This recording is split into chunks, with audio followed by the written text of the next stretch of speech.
You know how some people complain about how they have to go to work on Monday and they live for the weekend? Well, I used to have to do that, and it sucked. But this weekend is a little bit different. So let me tell you a little bit about it on this video.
And then I got to hang out with Warren Haynes from Gov't Mule. See those guys?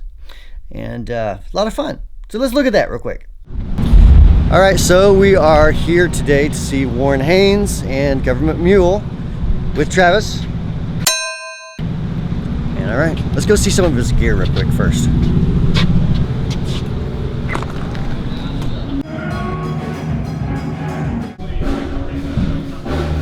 All right, so we're gonna see Eric Hansen here, who's the tech for Warren, and run through some of his stuff. He's got a couple different amps, of course, a bunch of different pedals, and some wonderful guitars. Let's check it out.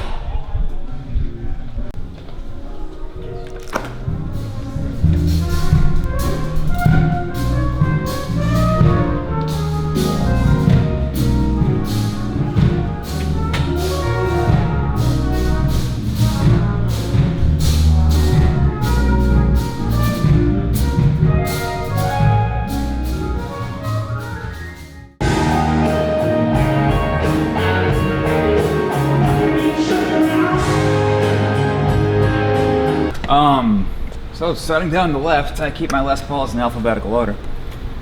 I don't know why. This is Brazos. This is a 57 reissue, late 90s Les Paul Elegant. She's beautiful. This one is tuned to drop C. Use this one on the song Brazos. But a beautiful piece of wood. Beautiful abalone on this one. Here we have Chester. This is the number one. This is the pilot run of Warren's signature model that they did a couple of years back in '07 or so. It was the Inspired By series. So this is the Les Paul inspired by Warren Haynes. And what makes it his, 59 body, 58 neck, comes with the strap locks, burst bucker 2, burst bucker 3. The switch here is a buffer preamp. It's a subtle, very subtle technique is what it does. As you roll off the volume on a Les Paul, typically when it's engaged, or disengaged in normal wiring, you roll off all your high end. With that switch engaged, you can roll off the volume and still retain all the high end. And Warren, the way he plays his guitars, is very expressive with his volume pedals. Volume knobs. Little trick, subtlety, but definitely does make a big difference. What gauge strings on most of them? 1046 on these. Okay. On the standard ones. Yeah.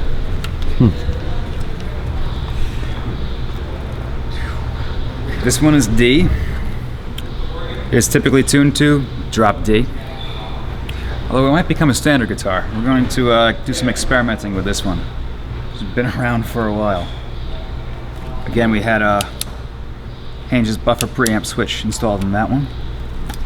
Actually, note again, the buffer switch is designed by CAE Audio. But this is a cool guitar. This one was hanging up as a body, just an empty skeleton, at the Gibson office in Nashville because somebody made a mistake and they couldn't sell it. Not only did they make the mistake once, but they did it again. But it was hanging on the wall, and Warren just liked the body. I mean, why wouldn't you? It's beautiful. And he's like, what about that one? So 20 minutes later, they had it all assembled, strung up, pickups, electronics in it, and just one chord. It's like, yep, that one works. This is Lester. This is another one of Warren's inspired by Lespaul's, just like the other one, just to have a backup in standard.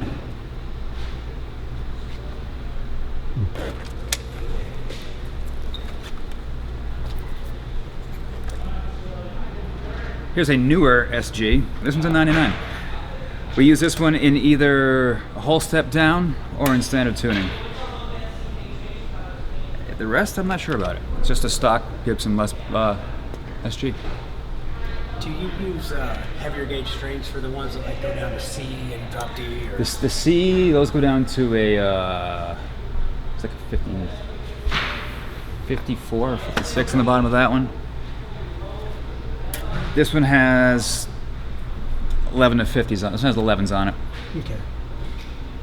Just for the SG down. And I find it holds tuning better, even in standard with thicker strings on it. Because SGs just do not want to stay in tune, especially on the road. This is a custom shop 59, 335. With a tiny 59 frets, but still a big baseball bat of a neck on this one. This is one of his main 335s that he plays all the time, everywhere. That top's stunning. Yeah.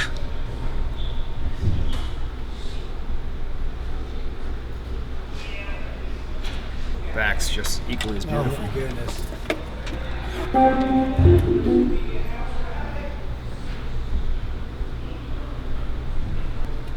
Now here's something you don't see every day. 12-string Lespaul. I've been told there are two of them, and that Slash bought the other one out of jealousy. This one has a coil tap in it. It intonates well, even with the shared saddles down there. Look at this mass on that stop tailpiece. That is, yes, there's a massive tailpiece too. And this one we use, it's tuned drop D. We'll capo it on the 7th fret for Railroad Boy, which becomes a dropped A sort of tuning. And the new song they've got, Dark Was the Night, I use it in drop D. And then we'll swap out to the drop D Les Paul for the solo in that song. But this one's a beautiful guitar. Right. On to the Firebirds. This is Old Blue, which is a very, very dark blue. It's like another custom shop Firebird. As to the specifics of what's inside, I am not entirely sure.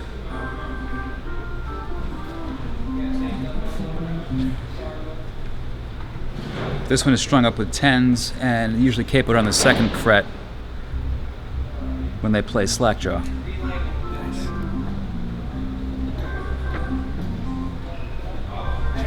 This is another custom shop Firebird. This is Mo Lester. Strung up with 11s, tuned E flat. It's got a Lawler down on the bridge right now and a Gibson in the neck. We're in the middle of experimenting with this one. But this makes a lot of appearances on the E flat tunings. Just a nice old piece of brown wood.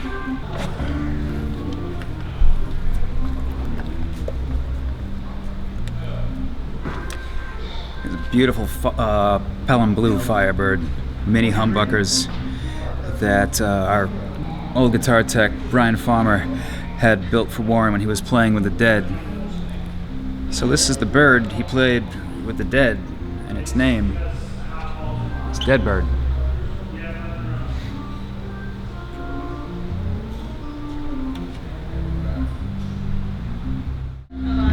So here are the effects we use in Warren's rig. For the Mutron sound, we use the Emma discombobulator. An OC2 octaver for an octave up type effect. This CAE Super Trem for a fast and slow tremolo.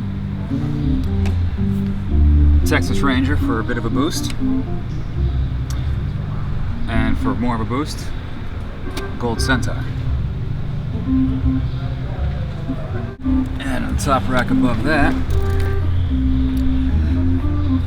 we don't use this much. The EQ pedal is set goofy and it looks thin, and we've labeled the button thin just to thin out the sound and make something completely different. The carbon copper we use for a slapback. The hardwired DL8 we use for a reverse pedal. She has a lot of fun playing with that one. And this G-Lab dual reverb pedal we use in front of the Soldano as an option. You'll turn it on and off if you want it. Since the Homestead amplifier has reverb built in, Soldano does not, that's there for that. And in back here, he using Kettner Rotosphere for his Leslie type sounds. And then last one up here, we've got a long delay. The Chandler Stereo Digital Echo.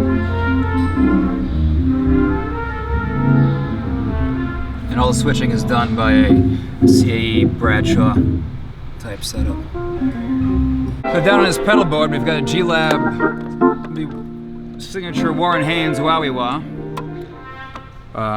Ernie Ball volume pedal, Dario tuners. He's got a separate switch for the speed on the Rotosphere. These two red guys are a mid-boost and a bass cut switch for the Diaz amplifier, respectively. Then all the other pedal switching is done on this big Bradshaw controller down here.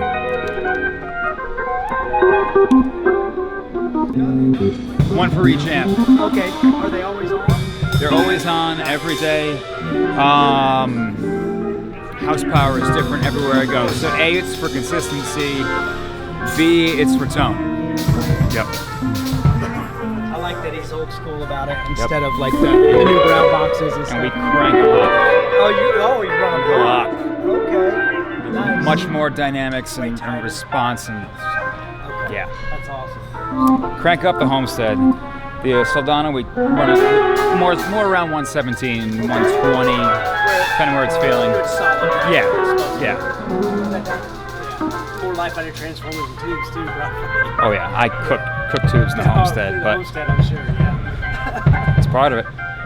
So the Soldano Warren uses for the more overdriven and saturated sounds. It's a SLO 100, known for its great high gain capabilities, and that's what it does. On the other side, we have the Homestead. That is a 100-watt, big Fender type amplifier that has great touch response and dynamics out of it. That one he uses for the clean sounds, overdriven, and dig into it, it'll have a great breakup on it as well. So the Soldano, this one has GT75s in this cabinet, Celestians. On the right, the Homestead has Celestion greenbacks, 25-watt greenbacks.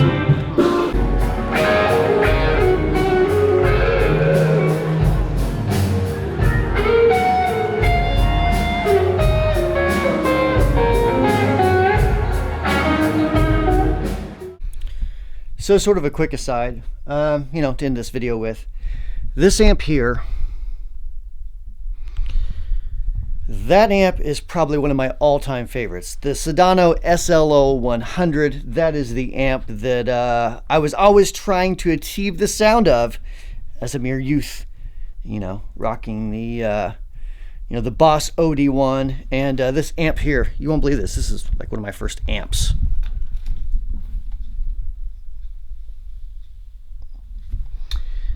The Crate G40XL. Yeah, so not the best amp in the world, but as a 14-year-old kid, that's basically all that I could afford at the time. So I was trying to buy gear, trying to get the sound of that, which is it's a classic sound on all kinds of records. And Warren Haynes plays an SLO 100, and that's one of the things that I love his tone. I love it. And I've talked about this before. We did a video a while back with Travis, who's on here with me at the Gov't Mule concert. And you're really trying to achieve his tone on a budget. But, man, it's a wonderful tone. So, anyways, hope you enjoyed the video. We'll see you next week with a new one. See y'all later.